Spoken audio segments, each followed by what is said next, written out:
have happened anywhere. Delton, Rory said, emerging from the shadows, a smudge of soot on his cheek and an aura of utter defeat. We only just got rid of them in time.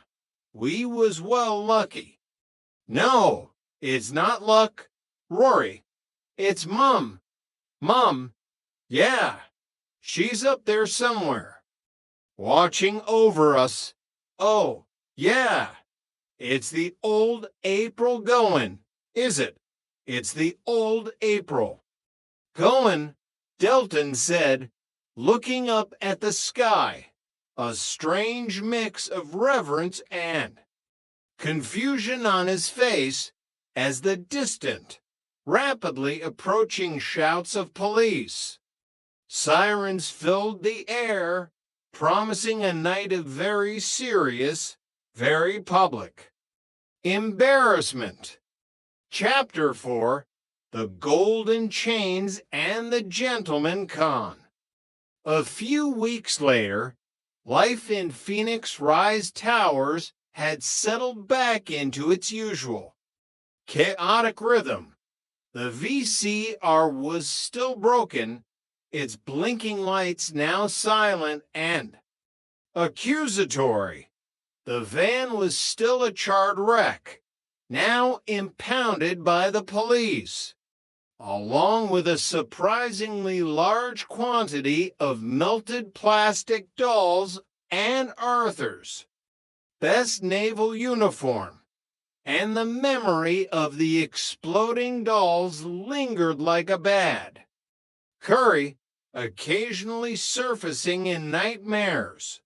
Rory's relationship with Chloe was astonishingly still blossoming, a testament to her remarkable patience and perhaps a curious attraction to the utterly unpredictable.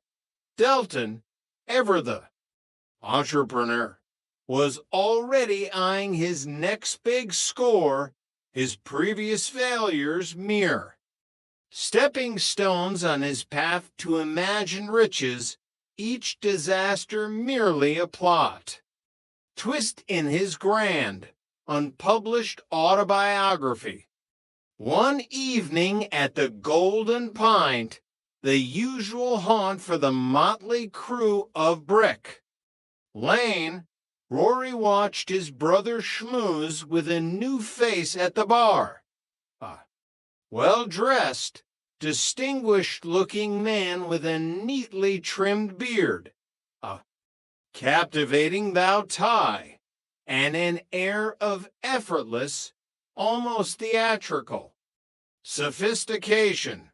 He exuded an aura of refined prosperity, a stark contrast to the usual clientele who generally favored frayed collars and suspicious stains. Don't look now, Rory mumbled to Trent, who was meticulously counting his change for the 5th time, his brow furrowed with the intensity of a diamond. Cutter, but is he the bloke at the bar with a bow tie? That's Alistair, Trent replied, without looking up, his focus entirely on the precise arrangement of coppers. Who? Alistair. Do you know much about him? Not a lot. He only moved to the area a few weeks ago. Seems a nice bloke. Though, he's a retired jewelry dealer, isn't he? Yeah, that's what he told me, Trent confirmed, finally pocketing his coins. With a sigh of satisfaction. He's retired early, though, isn't he? Perhaps he made enough.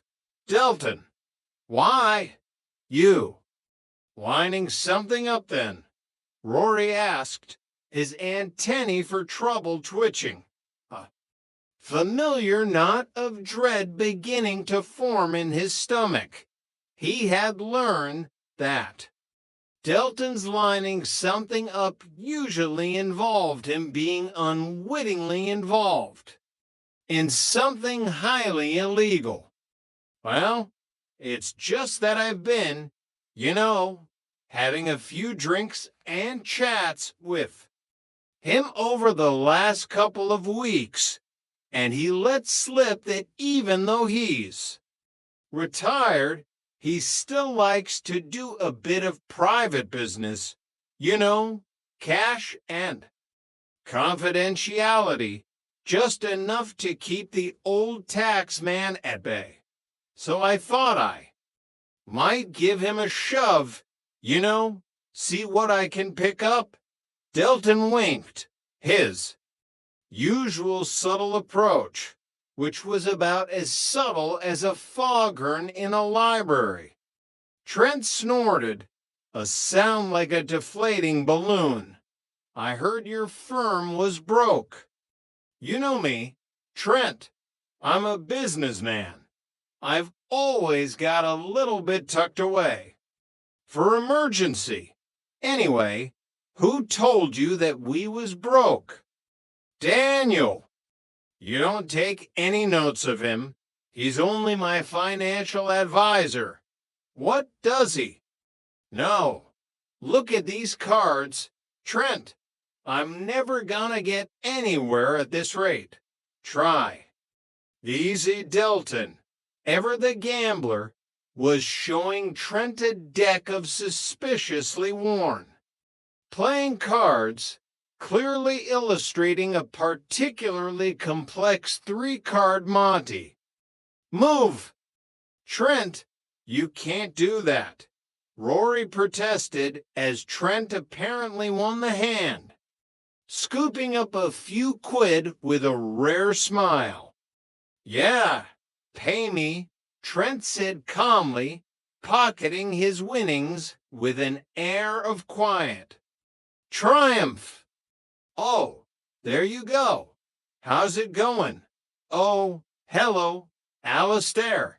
Didn't spot you there, Delton said, turning back to the newcomer as if he hadn't just been engaged in a blatant card sharping exhibition.